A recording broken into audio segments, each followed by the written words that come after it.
अस्सलाम वालेकुम जी, मैं हूं नजमुल हसन बाजवा। नाज़रीन, पिछले कुछ अरसे से कुछ ख़ास चीज़ें हो रही हैं भारत को लेके। पिछले कुछ हफ्ते से हमने ये देखा कि भारत एकदम से बहुत मीठा हो गया है, पाकिस्तान के साथ अमन की बात करना चाहता है, पाकिस्तान के साथ अमन चाहता है और वो ये चाहता है कि किसी तरीके से पाकिस्तान के साथ बैठा जाए। और पाकिस्तान भी इंडीड अमन ही चाहता है। पाकिस्तान तो शुरू दिन से अमन की बात कर रहा है। अब कुछ चीज़ें बड़ी डिफरेंट हो रही हैं और अनएक्सपेक्टेडली वो चीज़ें जो है ना वो अब आगे बढ़ती हुई चली जा रही हैं। इनमें से हमने पिछले दिनों तो ये देखा कि मिस्टर मोदी ने एक इमरान खान को ख़त लिखा, ख़त के जवाब में जो है फिर इमरान खान ने भी अब ख़त लिखा है और अब इन ख़त के मंदरजात जो हैं वो डिस्कस किए जा रहे हैं। अब जो ख़त इमरान खान ने लिखा है उसमें कुछ बड़ी ज़बरदस्त वाज़े और बड़ी शानदार बातें की गई हैं, इनको मैं डिस्कस करूंगा। लेकिन इससे पहले मैं आपको ये बताऊं कि इस वक्त हार्ट ऑफ एशिया कॉन्फ्रेंस जारी है। इस हार्ट ऑफ एशिया कॉन्फ्रेंस, जिसे इस्तांबुल प्रोसेस भी कहा जाता है, इसमें ज़बरदस्त और दिलचस्प बात यह है कि यहां पर इंडिया और पाकिस्तान दोनों के वज़राए ख़ारजा मौजूद हैं। वैसे तो बहुत इस पूरे खित्ते के जो प्लेयर्स हैं उसके वज़राए ख़ारजा यहां पे मौजूद हैं, लेकिन पूरी दुनिया की नज़रें इन दो बंदों पर हैं, एक शाह महमूद कुरैशी और दूसरे जयशंकर। अब कुछ ऐसा हुआ इस पूरी कॉन्फ्रेंस में जिसने मतलब अब हर चीज़ हिला के रख दी है। मिसाल के तौर पे मैं आपको बता देता हूं, पिछले कुछ अरसे से इंडियन जो है वो चैनल्स, इंडियन अखबारें, इंडियन और सोशल मीडिया ये प्रोपोगेट करने की कोशिश कर रहा था कि ये जो अमन चाह रहा है ना, ये पाकिस्तान भीख मांग रहा है अमन की। और मतलब देखें, अमन ही ओनली सोल्यूशन है, लेकिन इसके लिए भीख मांगने जैसे अल्फाज इस्तेमाल करना या ऐसे अल्फाज इस्तेमाल करना जिससे डिसरिस्पेक्ट हो, वो हमने पिछले दिनों से देखा। अब जो कुछ हार्ट ऑफ एशिया कॉन्फ्रेंस में हुआ है, इससे अब जो है वो नजरिया तब्दील हो गया है। पहली बात तो ये है कि ये तय पाया था, पिछले दिनों से बातें हो रही थी, बैकडोर राब्ते हो रहे थे, बैकडोर चैनल से ये कहा जा रहा था कि इन दोनों की मुलाकात हो सकती है। अभी भी ये कॉन्फ्रेंस जो है वो जब मैं वीडियो रिकॉर्ड कर रहा हूं, अब तक ये कॉन्फ्रेंस जारी है। कुछ ही देर पहले जो है वो वज़ीर ख़ारजा शाह महमूद कुरैशी अपने ताजिकिस्तान के हम मनसब के साथ बात कर रहे थे और उन्होंने कुछ बड़ी इंपॉर्टेंट चीजें डिस्कस की है। अभी तक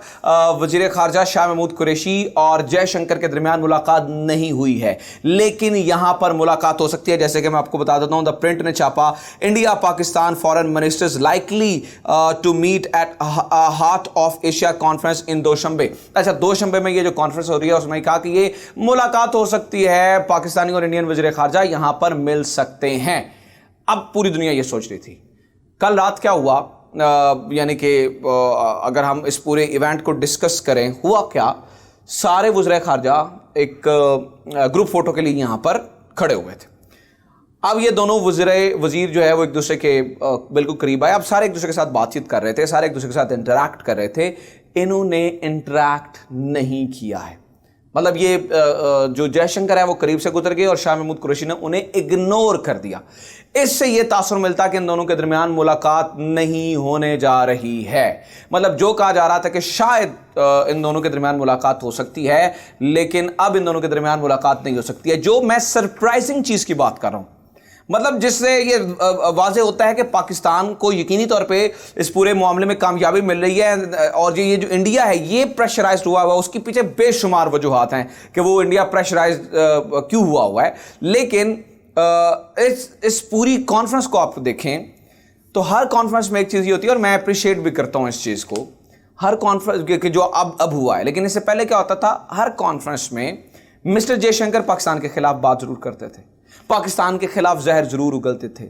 अब इस पूरी कॉन्फ्रेंस में अभी तक की इत्तला के मुताबिक, अभी तक जितनी कॉन्फ्रेंस हुई है, अभी तक किसी किस्म का जयशंकर ने जहर नहीं उगला है, किसी किस्म की बात नहीं हुई है।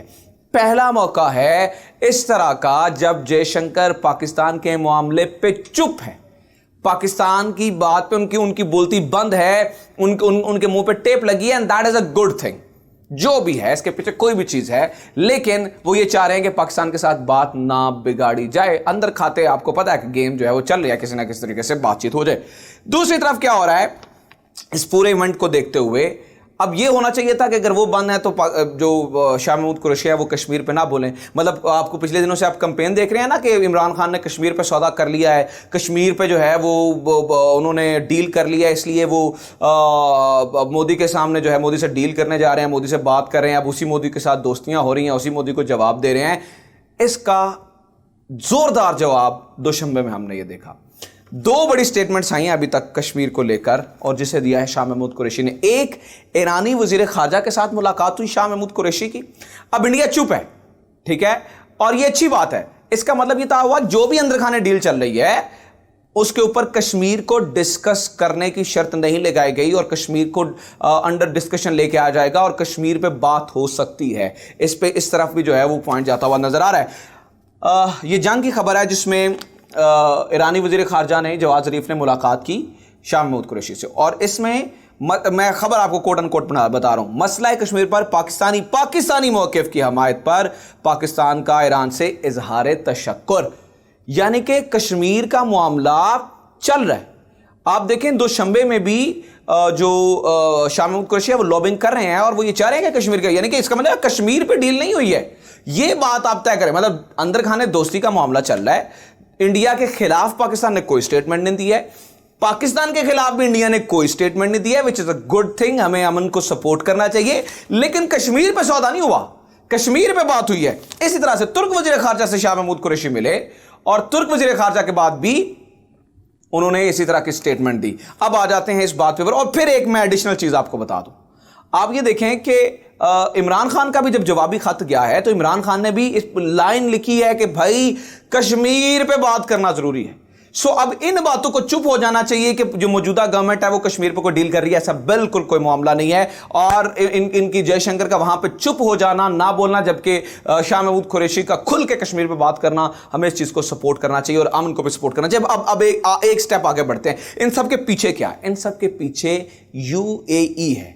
यूएई और सऊदी अरेबिया चाहते हैं कि पाकिस्तान और जो इंडिया है वो आपस में उनकी वो जरा सुलह मंद रहे। अब इसके ऊपर बहुत से आर्टिकल लिखे गए कि यूएई ये क्यों चाहता है, यूएई का क्या फायदा है इससे। दो चीजें हैं। एक तो इंडिया को एक बहुत बड़ा वो कैरेट बेट दी गई है, एक उन्हें लालच दी गई है। वो क्या लालच है वो मैं बताता हूं, वो बड़ी शानदार चीज है, वो आपको मजा आएगा उसको सुन के। लेकिन बजाते खुद यूएई भी एक सॉफ्ट पावर के तौर पे डेवलप करना चाहता है। आपको सॉफ्ट पावर में आपको बता दूं क्या होता है नाज़रीन। सॉफ्ट पावर से मुराद ये होता है कि कोई भी मुल्क आपकी कितनी बात सुनता है, या कोई भी मुल्क आपको कितनी वर्थ देता है, या उसकी वर्थ क्या है, या उसकी आपकी बात को कितनी वेटेज देता है।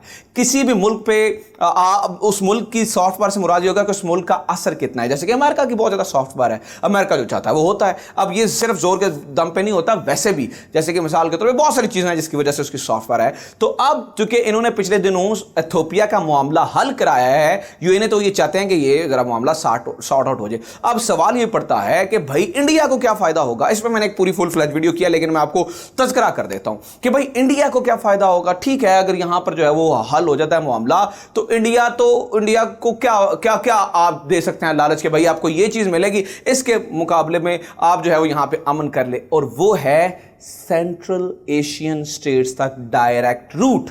मैंने पिछले दिनों भी इस पेपर खुल में बात किया, लेकिन मैं फिर आपको बता देता हूं कि इंडिया जो आपको इस वक्त बड़ा मीठा प्यारा जबरदस्त जी जी जी जी जी जी कर लेते हैं करता नजर आ रहा है, उसके पीछे ये सेंट्रल एशियन स्टेट्स तक डायरेक्ट रूट है। इमरान खान ने डायरेक्टली कहा था, इमरान खान ने कहा था, मैंने वो स्टेटमेंट भी शेयर की कि अगर इंडिया हमारे साथ ताल्लुकात बेहतर करता है तो हम इसे सेंट्रल एशियन स्टेट्स तक डायरेक्ट रूट देते हैं। सेंट्रल एशियन स्टेट्स 90 बिलियन की ये पूरी मार्केट है, पूरी मार्केट। और इससे यहां पे जो भी ये न्यू ग्रेड गेम क्या है, यही है ना, जो इन स्टेट्स के अंदर अपना असर रसूख जमा लेगा वो अपनी इकोनॉमी को झट से उठा लेगा। तो ये है बेसिक चीज।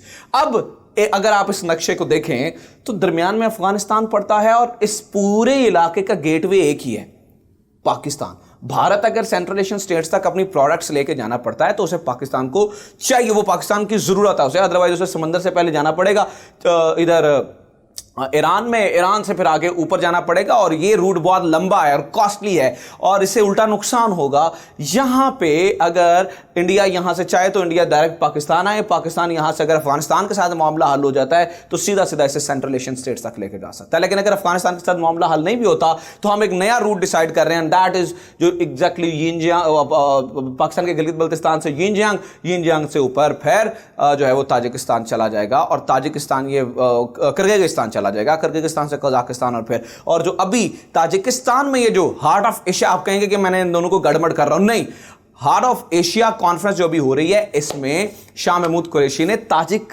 अपने हम मनसब से भी यही बात की है और अब पाकिस्तान और ताजिकिस्तान मिलकर नई बंदरगाहें बनाने की बात कर रहे हैं। यानी कि अगर ताजिकिस्तान या कोई भी मतलब ये पूरी सेंट्रल एशियन स्टेट्स अगर पाकिस्तानी बंदरगाहें इस्तेमाल करती हैं, मिसाल के तौर पर हमारे पास गवादर है, हमारे पास कराची है, तो यहां से जो इन्हें डायरेक्ट एक्सेस मिलती है उसका कोई भी जोड़ नहीं है। ईरान से जब वो बंदर अब्बास से ऊपर जा रहे हैं तो बंदर अब्बास से आप ये याद रखिएगा कि उन्हें 30 दिन का रास्ता पड़ता है। अगर आप यहां पर जाना चाहते हैं ऊपर सेंट्रल एशियन स्टेट्स में, 30 दिन का रास्ता, डबल आपकी कॉस्ट चली जाती है। पाकिस्तान गवादर से ऊपर जाएंगे, ये रूट अगर हमारा बन जाता है, आधी कॉस्ट और डबल मुनाफा, और ये सेंट्रल एशियन स्टेट्स को भी चाहिए। तो पाकिस्तान इस पूरे इलाके में, पाकिस्तान के पास एक चाबी आ चुकी है और इस चाबी की इंडिया को भी जरूरत है और इंडिया इसी लालच में एकदम से बहुत मीठा प्यारा हुआ है, जो कि अच्छी बात है। ठीक है, उसकी कॉस्ट में अगर हमें अमन मिलता है तो फिर हमें अमन के लिए बात करनी भी चाहिए। तो ये सब कुछ हो रहा है इस वक्त जो ताजिकिस्तान में जो चल रहा है। मैंने कोशिश की कि मैं आपको सारा बता सकूं। वीडियो पसंद आने की सूरत में मुझे सब्सक्राइब जरूर करें, वीडियो ज़्यादा से ज़्यादा शेयर करें और हमारे चैनल को जरूर सब्सक्राइब करें। Thank you very much.